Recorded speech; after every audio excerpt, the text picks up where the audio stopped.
Bismillahirrahmanirrahim. Assalamualaikum warahmatullahi wabarakatuh. Innal hamdalillah nahmaduhu wa nasta'inuhu wa nastaghfiruh wa na'udzu billahi min shururi anfusina wa min sayyiati a'malina. May yahdihillahu fala mudilla lahu wa may yudlil fala hadiya lahu. وأشهد أن لا إله إلا الله وحده لا شريك له وأشهد أن محمدا عبده ورسوله اللهم صل وسلم على نبينا محمد وعلى آله وصحبه أجمعين أما بعد muslimin dan muslimat, Bapak Ibu wali santri dan santriwati yang dimuliakan oleh Allah Subhanahu wa taala. Alhamdulillah, segala puji bagi Allah Subhanahu wa taala yang telah memberikan kepada kita taufik dan hidayahnya.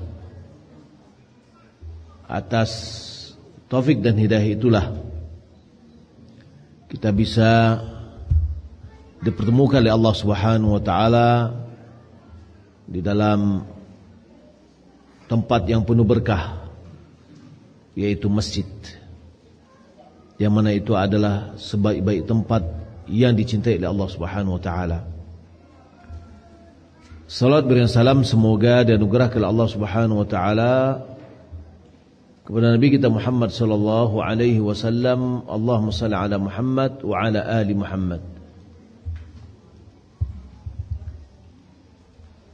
Bapak Ibu yang dimuliakan Allah Subhanahu wa taala, pagi menjelang siang ini kita sama-sama duduk memotivasi diri kita untuk bagaimana kita bisa mendapatkan buah hati yang betul-betul kita inginkan, terutama di dalam pendidikan. Kita sudah memasukkan anak kita ke lembaga yang kita nilai itu adalah lembaga yang terbaik untuk anak kita.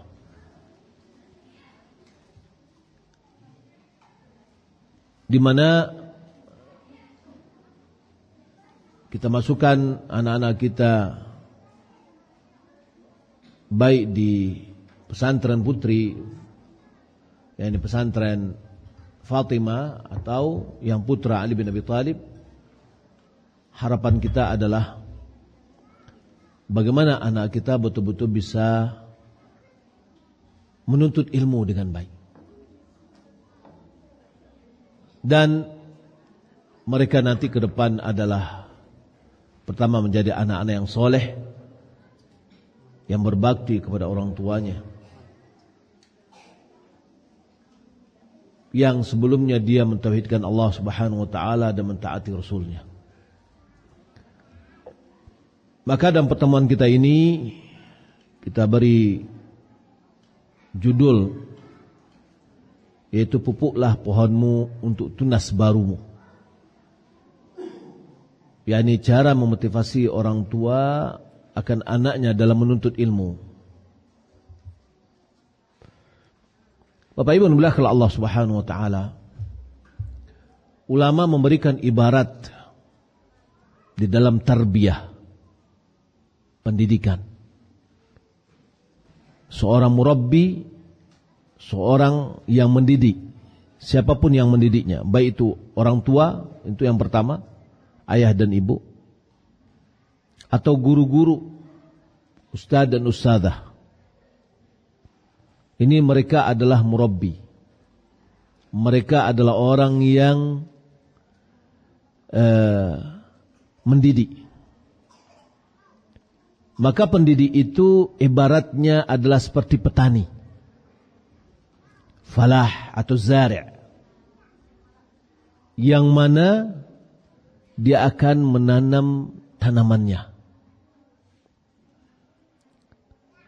Maka di dalam hal ini kita membutuhkan bermacam-macam. Yang pertama adalah lahan yang subur.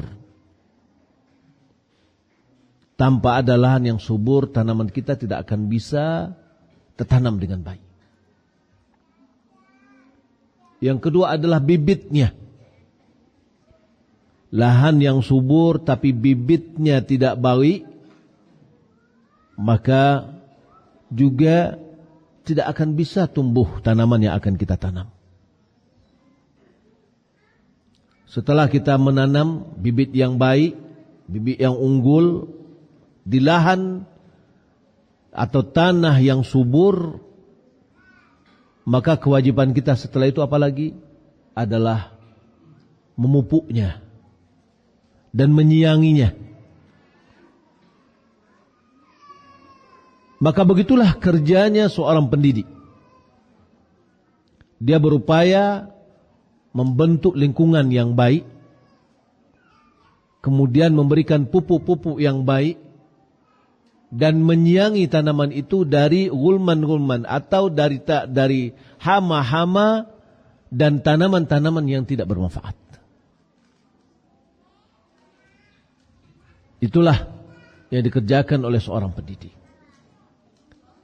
Maka di dalam pendidikan ini perlu ada motivasi. Motivasi pendidikan. Motivasi yang diberikan oleh orang tua memiliki peran penting dalam menginspirasi anak-anak untuk mengejar pendidikan mereka. Maka berikut di dalam hal ini beberapa cara orang tua dapat memotivasi anak-anak dalam menuntut ilmu. Maka di dalam menuntut ilmu, peran orang tua sangat penting. Saya tekankan Bapak Ibu, anak kita yang ada di sini adalah anak kita, bukan anak ustadz dan ustadzah. Jangan kita, sudah anak saya masukkan ke pondok, saya berlepas. Tidak. Anak kita yang ada di sini masih tanggung jawab kita walaupun kita berada di rumah jauh. Tapi semuanya terkait dengan anak kita merupakan tanggung jawab kita. Yang akan merasakan manfaat adalah kita sendiri. Maka jangan kita merasa, saya sudah memilih pondok yang baik untuk anak saya, maka saya serahkan ke pondok itu kepada ustadz dan ustadzahnya supaya mereka mendidik anak saya menjadi anak yang baik. Tidak.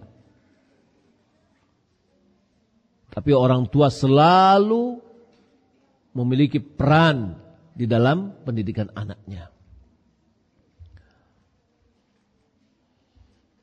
Yang pertama yang lakukan oleh si orang tua adalah tunjukkan minat pada pendidikan.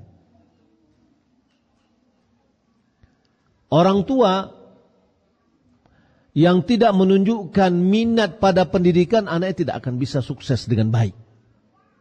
Boleh jadi anaknya ada punya minat.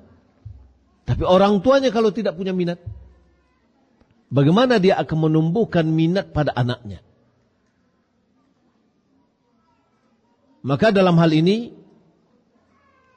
perlu ada peduli dengan ilmu.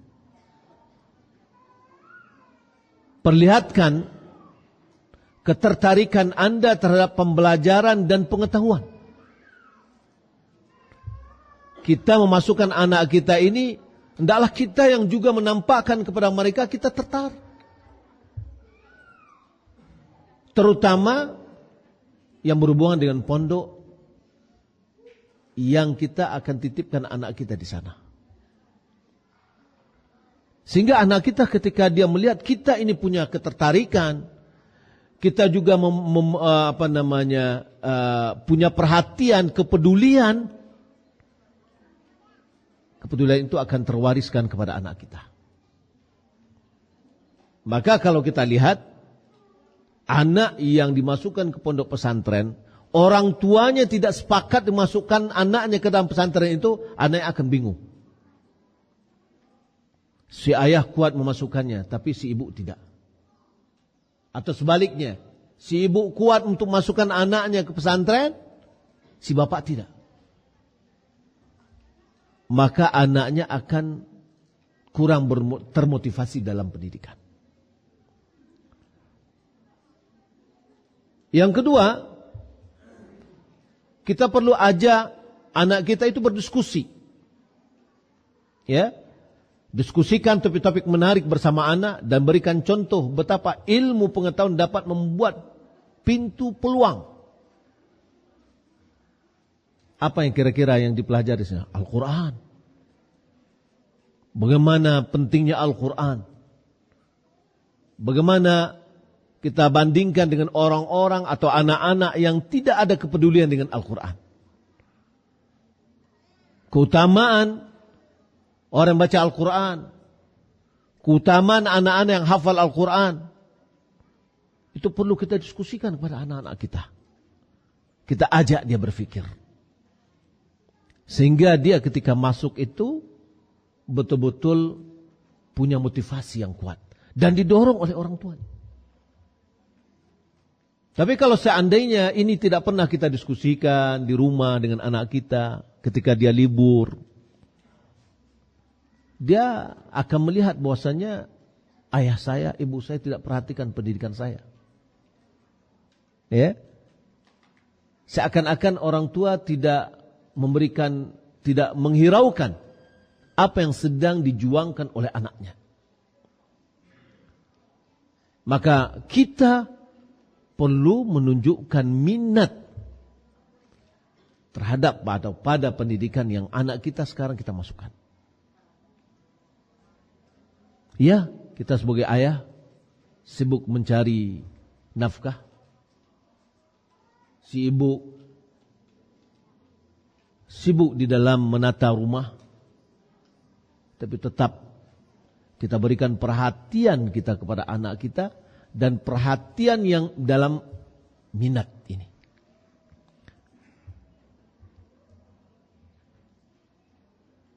Yang kedua, berikan dorongan positif kepada anak kita. Dalam bentuk apa? Beri pujian.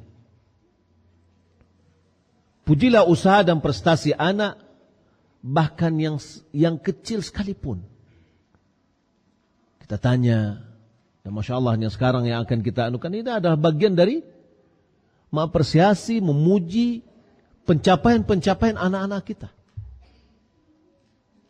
Dan itu adalah satu kekuatan yang sangat mendorong mereka ketika dia dipuji. Jangan kita hanya, Anda sudah berapa hafal? Sudah 5 juz. Masa 5 juz? Teman itu sudah 10 juz. Subhanallah. Ya, kenapa tidak kita dorong? Alhamdulillah, sudah 5 juz. Bagus, alhamdulillah. Lanjutkan dan dorong. Ya, kita puji. Kita tanya. Ya.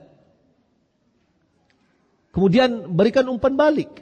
Berikan umpan balik yang konstruktif dan dorong positif agar anak merasa dihargai, termotivasi untuk terus belajar. Kalau kita kasih hadiah, kita berikan target. Ya. Anak, kalau seandainya nanti hafal 30 juz, kita umrah. Atau yakni kalau kita lihat 30 juz itu kayaknya gunungnya tinggi mana puncak, kita potong. 20 juz kita umrah. Ya, sudah 2/3. Sepertiga lagi itu akan dia dapatkan setelah dia meraih hadiah yang diberikan oleh orang tua. Ya, uang bisa kita cari, tapi motivasi anak untuk bisa maju, dia meraih hafalan, dari mana akan kita dapatkan? Kalau tidak dari kita yang harus mendorongnya dari belakang. Kami dengan anak-anak kami, saya dan keluarga itu memberikan motivasi seperti itu. Saya melihat anak saya yang paling besar dulu 30 juz itu kayaknya berat sekali. Saya katakan, Anda kalau seandainya 20 juz, umroh. Dan alhamdulillah tercapai. Kemudian, karena kita harus bersikap adil, anak-anak, adik-adiknya di bawahnya juga seperti itu. Apabila dia 20 juz, kita umrohkan. Sehingga termotivasilah anak tadi dalam belajar. Khususnya adalah dalam Al-Quran. Yang ketiga, kita perlu kenali minat dan bakat anak kita. Temukan bakatnya. Bantu anak menemukan bakat, minat dan bakatnya. Ini dapat menjadi sumber motivasi yang besar. Anak kita ini cenderungnya kemana? Kita akan lihat, kita akan bantu, kita prediksi. Oh, anak ini mungkin jadi guru. Anak ini mungkin dalam begini. Dan apa bakat yang ada pada dirinya? Dan kita arahkan. Ibnu Qayyim dia mengatakan, kewajiban kita dalam mendidik anak itu yang pertama kita betul-betul kuatkan dulu dasar. Akidah, ibadah. Setelah itu, setelah dia besar, kita arahkan dia sesuai dengan minat dan bakatnya. Jangan sesuai dengan minat dan bakat kita. Tidak. Banyak anak yang gagal dalam pendidikan ketika dia seorang orang atau orang tua memaksakan minat dan keinginan dia sendiri. Yang ternyata minat orang tua tidak sama dengan minat dan bakat si anak. Maka perlu kita tumbuhkan, kita arahkan agar anak itu merasa senang di dalam dia belajar. Kemudian kita kita keluarkan eksplorasi minatnya. Dukung mereka untuk mengeksplorasi bidang yang sesuai dengan minat mereka. Apa kira-kira? Ya. Nabi SAW ketika dia melihat Zaid bin Thabit bin Dhahak al-Ansari, kuat hafalannya. Dia menghafal Al-Quran sangat cepat. Nabi arahkan dia kepada sebuah bakat yang Nabi lihat ini bakatnya bagus nih. Kalau misalkan hafal Al-Quran sudah, lanjutkan hafal Al-Quran, itu tidak. Ya, sudah namanya itu sama dengan malacu kudum nurun, laka turunju. Tapi kita lihat yang lain. Nabi SAW melihat potensi anak ini adalah bisa menguasai bahasa. Sehingga Nabi SAW menyuruh Zaid bin Thabit al-Ansari diperintahkan untuk mempelajari bahasa orang Yahudi, Syriani. Ya. Sehingga beliau mempelajari bahasa itu selama 15 hari. Semua buku yang diberikan kepadanya sudah tuntas bagi dia untuk bisa menguasainya. Karena Nabi SAW melihat ini ada bakat. Dan bakat bahasa itu memang ada orang punya bakat menguasai bahasa yang banyak. Ada orang yang tidak bisa menguasai bahasa yang banyak. Nah, disinilah kita melihat bagaimana Nabi SAW ya melihat bakat anak ini. Kita juga bisa begitu. Zaid bin Thabit tidak hanya ahli dalam bahasa, tapi juga dia adalah ahli dalam Al-Quran, ahli dalam ilmu faraid. Dia adalah penulis wahyu.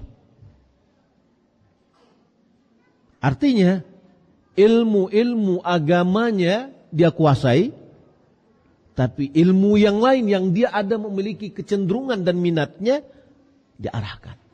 Anak-anak kita misalkan anak perempuan, ada yang minatnya menjahit, ada minatnya memasak. Mungkin ada orang mengatakan, wah itu udah biasa itu anak perempuan. Tidak, belum tentu. Semua anak punya minat yang sama. Terus ada lagi minat yang lain, kita arahkan. Yang mana itu adalah bermanfaat. Namun, yang agamanya tetap kita perkuat.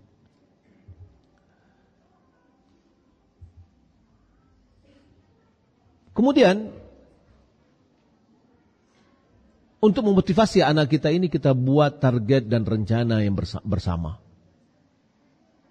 Kita musyawarahkan, ya, menetapkan tujuan pendidikan, libatkan anak untuk menetapkan tujuan pendidikan mereka. Dia masuk ke pondok ini, apa yang kita harapkan dari dia? Kita libatkan dia. Mungkin boleh jadi dia nanti menjadi guru atau menjadi seorang ustadzah. Kita libatkan dia dalam diskusi ini bagaimana pentingnya adanya seorang ustadzah di kampung kita yang menguasai agama, yang akan memberikan penjelasan tentang agama kepada kaumnya, yakni kaum ibu-ibu. Sehingga anak kita itu merasa bahwasanya dia diikutsertakan dalam hal ini.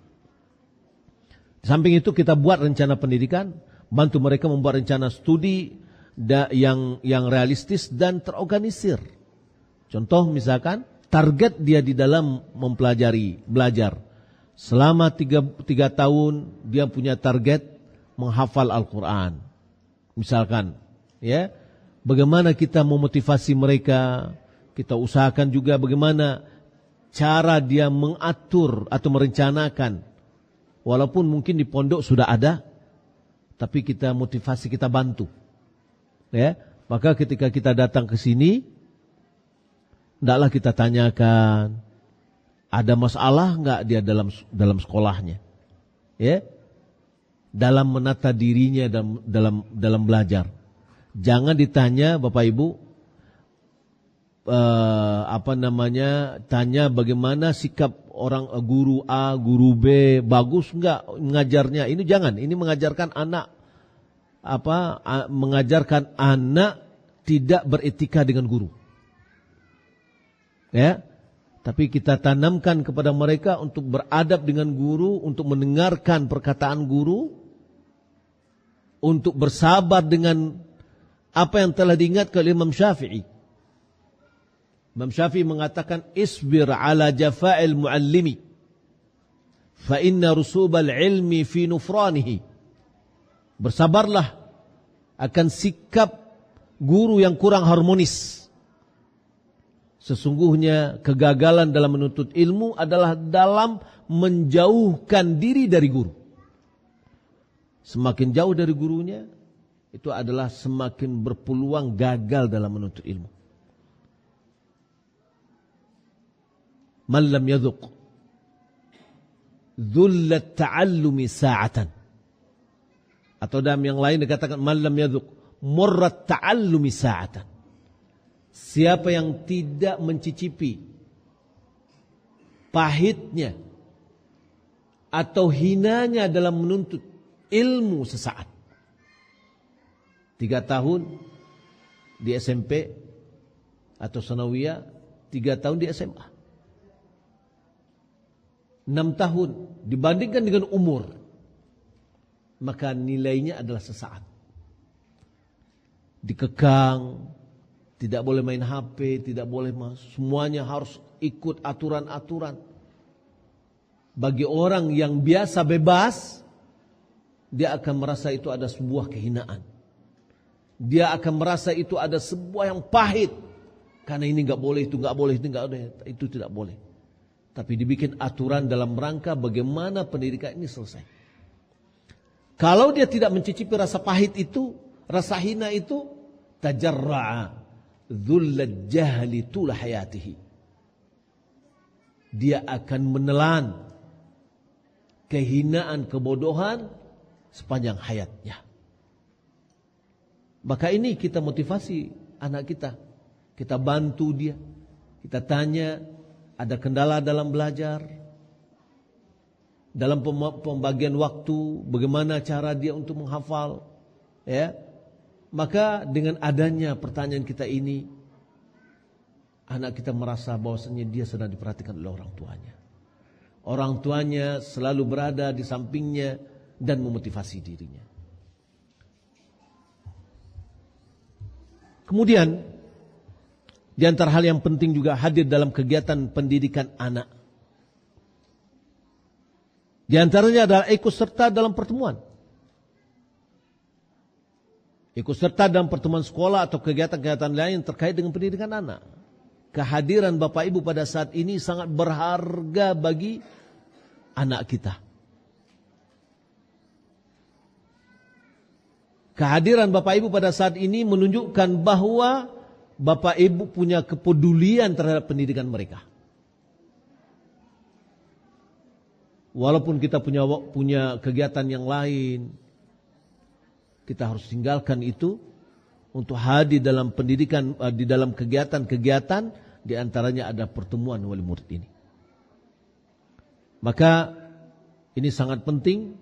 Kalau seandainya ada pertemuan yang dituntut kepada kita untuk hadir tidak pada hari Ahad, di waktu-waktu yang lain, maka bagian dari bentuk kita memupuk pohon kita ini, perhatian terhadap anak kita harus hadir. Mungkin saat ini ya pada waktu libur, kemudian saatnya kita juga berkunjung kepada anak kita, ya. Itu mungkin suatu hal yang mudah. Tapi pada satu saat mungkin boleh jadi Bapak Ibu dituntut untuk hadir dalam rangka masih dalam kegiatan-kegiatan pendidikan anak kita, maka kita hendaklah hadir ketika kita dituntut. Kemudian tertarik dan terlibat, menunjukkan ketertarikan dan keterlibatan akan memberikan pesan bahwa pendidikan adalah prioritas. Kita datang pada waktu yang bukan biasa kita datang, tapi dalam rangka pendidikan. Kita melibatkan diri kita. Maka ini kita menunjukkan kepada anak kita bahwa pendidikan itu adalah sesuatu yang diprioritaskan, yang terdepankan, yang didahulukan dari segala-galanya. Memang pendidikan adalah investasi. Kalau investasi kita akan mengharapkan adalah hasilnya, walaupun itu ada sesuatu yang mahal harganya. Kemudian berikan dukungan emosional. Kita ajak, ya, berdiskusi, dengarkan anak berbicara. Dengarkan ketika anak berbicara tentang pengalaman di sekolah atau tentang tantangan yang mereka hadapi. Jangan ketika anak mengeluh kita cuek. Sibuk dengan HP, sibuk dengan pekerjaan yang lain, anak berbicara, enggak. Tapi perhatikan dia. Tatap mukanya. Perhatikan dan kita tinggalkan semua kesibukan kita untuk mendengar ketika dia berbicara. Dan ini banyak yang kita lalaikan. Terkadang anak-anak kita kurang kita hargai. Karena kita merasa dia masih anak-anak. Coba kita berbicara dengan anak-anak kita seperti kita berbicara dengan orang dewasa lainnya. Kita berikan perhatian dan insya Allah itu akan memotivasi anak kita lebih baik lagi. Kemudian selalu mendukungnya, memberikan dukungan emosional dan bimbingan dan beritahu mereka bahwa Anda selalu ada untuk mereka. Kita motivasi. Mungkin via telepon, kita tanya, kita dorong bahwasanya kita selalu berada. Boleh jadi anak-anak kita kadang-kadang di dalam dia melalui pendidikan punya tantangan. Kita motivasi terus untuk dia bisa menghadapi tantangan-tantangan di dalam belajar. Tantangan-tantangan yang dihadapi di dalam pendidikan. Ya, kita motivasi, bukan kita harus hadir di sini. Tapi kita motivasi. Ya. Kalau seandainya dia sudah betul-betul tidak bisa, maka baru kita melakukan sebuah tindakan. Mungkin kita datang, kita mungkin berhadapan dengan gurunya dan yang lain. Namun jangan setiap kali ada keluhan langsung kita datang, tidak. Itu menjadikan anak kita manja. Ya, motivasi dia, kita selalu mendukungnya, kita selalu berada bersamanya, ya. Tentu diantaranya adalah dengan doa kita, ya. Dan ini akan mendorong mereka juga di dalam belajar. Kemudian membuat lingkungan belajar yang mendukung, ya. Tentu ini juga memberikan peran di dalam kesuksesan pendidikan anak kita. Akan tapi itu tentu disesuaikan dengan keadaan. Kalau kita lihat, ya, fasilitas yang tersedia semuanya juga tidak menjamin suksesnya pendidikan. Malahan berkekurangan itu juga tidak menghalangi kesuksesan dan pendidikan. Kami dulu Bapak Ibu, saya dulu sekolah di pondok juga, di Pondok Al-Furqan di Pekanbaru. Semua terbatas. Sempat kami 1 bulan itu tidak belajar. Kenapa? Karena banjir. Kami harus setiap hari setelah sarapan pagi pergi ke saluran air untuk membersihkan banda-banda yang ada di situ. Supaya air berkurang. 1 bulan. Subhanallah, orang-orang yang bersama saya juga Ustadz Muhammad Nur Ihsan, itu adalah duf'ah atau tingkatan saya. Kemudian di bawah, artinya di kisim yang lain atau bagian yang lain, Ustadz Dr. Aspri Rahman, ya, dan seterusnya, termasuk juga Ustadz Madudi, ustadz yang terkenal, Ustadz Abu Zubair, ustadz yang terkenal di Pekanbaru, semuanya adalah dari Furqan. Gedung kami sangat-sangat terbatas. Kami tidur di atas tanah yang dilapisi dengan tikar plastik itu, yang seperti menjadi keramik gitu. Belum ditembok. Tidur tidak seperti adanya ranjang sekarang, ranjang bertingkat, enggak. Ya, saya tidur atas karpet. Kemudian beberapa ruang itu masih belum tertimbun dengan urukan tanah-tanahnya. Kami belajar waktu itu masih kadang-kadang karena belum ada listrik, kita pakai lampu semprong, ya. Ya, itu yang kita lakukan dulu. Alhamdulillah, sarana dan prasarana alhamdulillah tidak menghalangi semangat kawan-kawan pada saat itu dalam belajar. Nah, tentu dengan adanya sarana prasarana yang tersedia, ya, ini akan lebih mendukung. Nah, akan tetapi perlu kita ingat bahwa keterbatasan lembaga kita di dalam menyediakan, maka perlu kita maklumi juga, ya. Dalam ketersediaan sarana dan prasarana, ya, sediakan ruang belajar yang nyaman dan bebas gangguan di rumah. Kemudian pastikan Anda memiliki perlengkapan dan bahan belajar yang diperlukan, alat tulis, ya, dan yang lainnya. Ini dari kita, orang tua, memberikan, ya. Kalau seandainya dituntut untuk punya buku, hendaklah dia punya buku, ya. Harus dibeli, ya harus dibeli. Ini untuk menjadikan anak-anak kita nyaman dalam belajar. Kemudian libatkan anak dalam pembuatan keputusan. Ya. Memilih mata pelajaran atau eskul, beri mereka kesempatan untuk memilih mata pelajaran atau kegiatan eskul yang mereka sukai. Kalau seandainya hal itu ada eskulnya, ya, beberapa pilihan, kita akan ajak anak-anak kita ketika dia pulang, kita diskusi, kita berikan tanggapan kita minta juga tanggapannya sehingga dia merasa dihargai. Kemudian dampak keterlibatan anak kita dalam diskusi dengan memberikan keterlibatan dalam proses pengambilan keputusan, anak akan merasa memiliki kontrol atas pendidikannya. Kemudian ini juga penting Bapak Ibu yang dirahmati Allah Subhanahu wa taala. Berikan atau ceritakan kisah inspiratif. Ya, kisah ulama. Bagikan kisah-kisah inspiratif tentang tokoh-tokoh yang berhasil dalam pendidikan. Maka kita lihat ulama-ulama terdahulu. Ulama juga telah menulis buku-buku yang banyak terhadap hal ini. Ya, ada buku yang sudah diterjemahkan. Ada 3 buku dan ini sangat bagus sekali. Ya, untuk motivasi anak kita. Kalau bisa kita belikan, kita kasih kepada dia untuk memotivasi mereka untuk dalam belajar. Di antara judulnya itu adalah membujangnya ulama karena menuntut ilmu. Yang kedua, manajemen waktu ulama. Ya. Yang ketiga, kalau tidak salah, bagaimana ulama berkarya.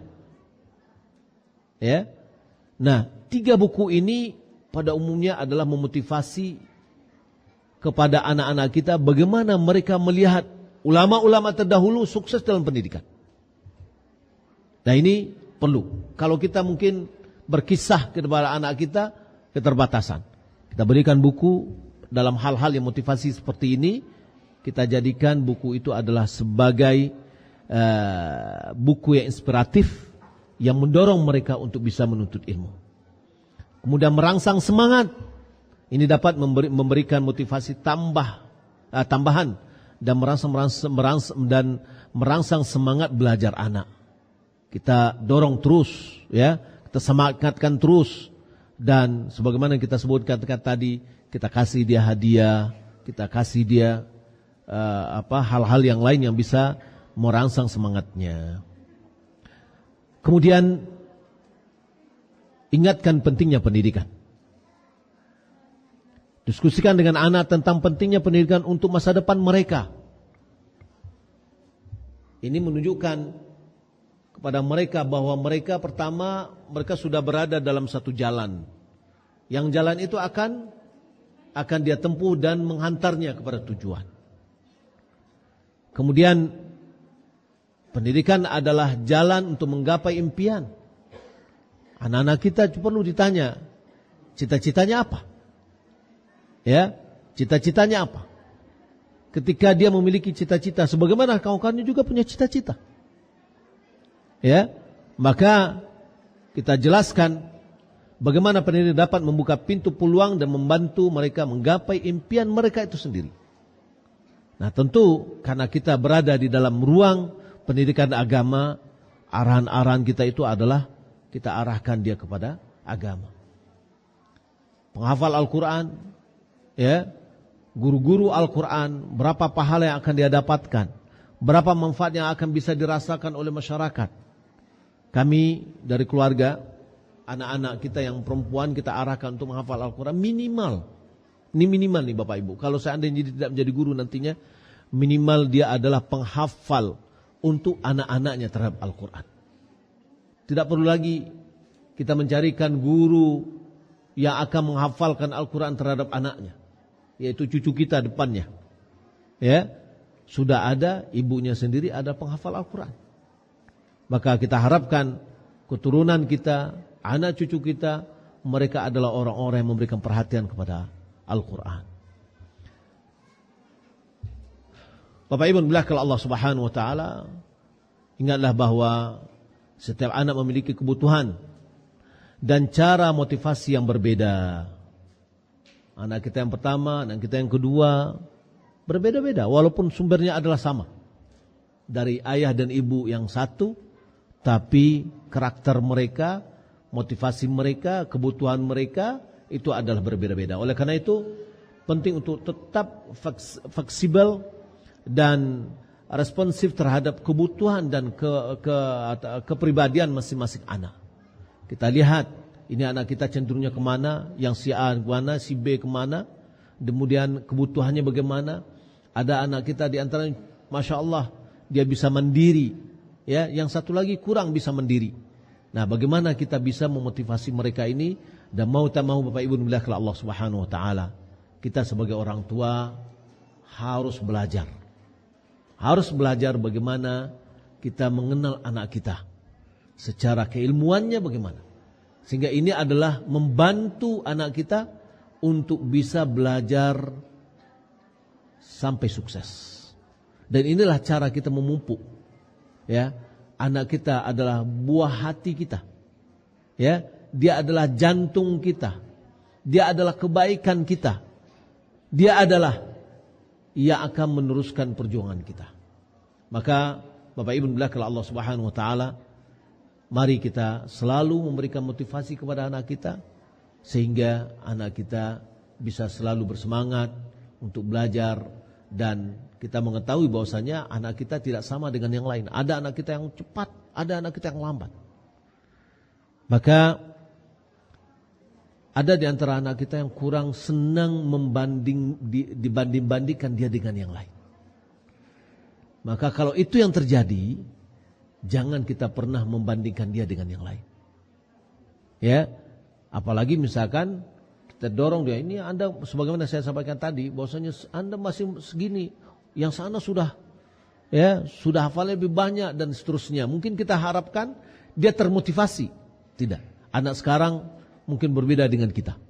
Dulu kita dibandingkan dengan orang yang lebih tinggi, termotivasi kita untuk tinggi. Tapi anak-anak sekarang ketika dibandingkan yang tinggi, ya, malahan dia akan merasa tertekan, ya, psikologinya.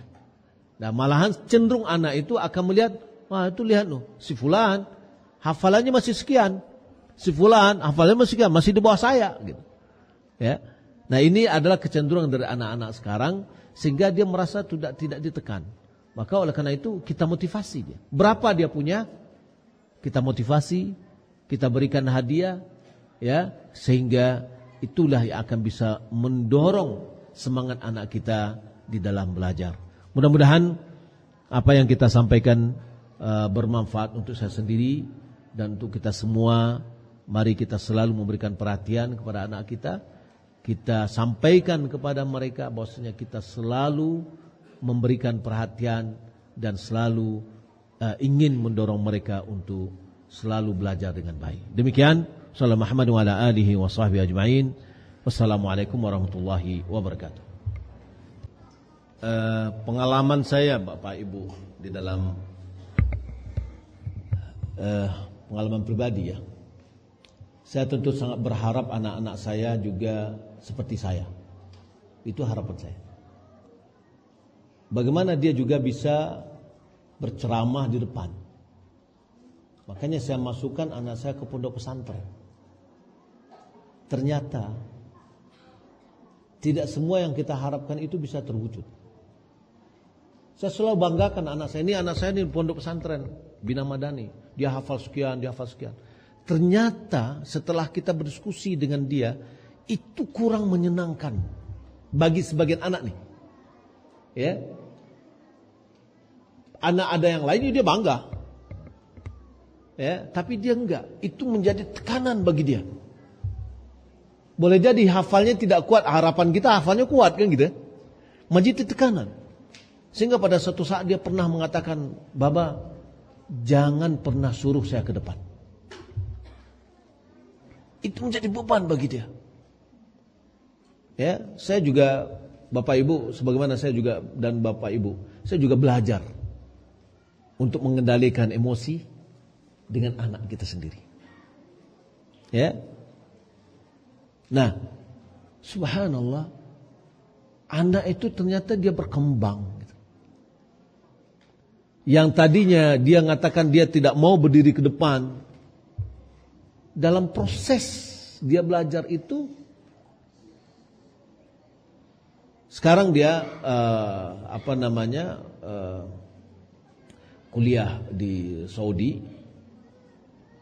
Sebelum dia berangkat ternyata dia memberikan pelatihan yang dia kuasai, ya, ke mahasiswa yang ada di YRC di Jakarta. Saya melihat fotonya, ya dia kirimkan, ini dia menjelaskan, saya terharu gitu. Jadi ada anak kita saatnya itu adalah berkembangnya ada. Ya, kalau saya SD itu saya tidak menekan anak saya SD. Sudah biarkan aja lah, motivasi kita tanya atau apa gitu. Karena ada orang kalau anaknya di SD itu enggak nomor 1, ya enggak seneng gitu. Sudah kita motivasi aja. Anak saya sekarang di yang laki-laki yang nomor 2 itu kelas 2 SMA di pondok pesantren yang sama. Waktu di SD dahulu tidak pernah dia juara, 10 besar pun enggak pernah. Ternyata ketika dia di pondok mulai ada berkembang, juara 3 dia. Ya, sekarang hafal alhamdulillah sudah 13 juz. Ya, kita motivasi. Ya, kita motivasi 20 juz tiket umrah. Nah, ini akan menjadi suatu pendorong, ya, yang mendorongnya untuk bisa lebih meningkat lagi. Ketika pulang mungkin Bapak Ibu anak kita kalau pulang gimana? Anak kita kayaknya kita lihat malas sekali dia, atau main HP aja, ya, atau di kamar aja, atau main aja. Saya melihat wallahu alam, ya. Dan ini yang disampaikan oleh anak saya waktu itu. Saya lihat dia malas-malas gitu ya. Saya panggil dia. Nih, udah kenapa kok kayak gini? Di pondok kan sudah teratur. Coba murojaah deh seperti yang di pondok. Malahan dia protes. Dia bilang, di pondok sudah setiap hari murojaah, masa di rumah juga murojaah lagi? Ya, biarkan dulu agak rileks dulu gitu loh. Ya, sudah kalau gitu sudah. Targetkan murojaahnya sekian, terserah mau pagi mau siang, tapi targetkan murojaahnya. Ya, nanti dia di pondok akan murojaah lebih fokus lagi, tapi jangan sempat dia meninggalkan murojaah di rumah. Nah, ini inilah yang dirasakan oleh anak-anak kita gitu Bapak Ibu. Ketika di pondok dia punya program yang akan menekan dia gitu kan. Nah, di rumah dia pengen istirahat. Ya, di antaranya kalau mau belajar di Jawa, kalau ke rumah itu sudah yang pertama programnya memperbaiki gizi. Ya, kenapa? Kalau di situ kan tempe, kerupuk, itu kuah. Ya, kalau di kita ini, kalau buat itu di pondok-pondok kita, habis lah kita diprotes oleh orang tua. Ya, itu subhanallah. Kemarin saya jalan-jalan, Bapak Ibu, jalan-jalan studi tour ya. Kami dari Pandeglang, kemudian ke Salatiga, ke Solo, Sragen,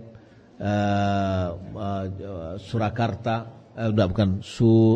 Sukaharjo, kemudian Klaten, kemudian Jogja, ya. Ini Kampung Mas nih, ya. Itu kita ke Ittiba, ke Ukhuwah, ke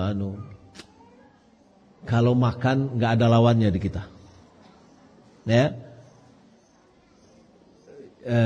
Tapi mereka itu makan, masya Allah, luar biasa, ya, luar biasa.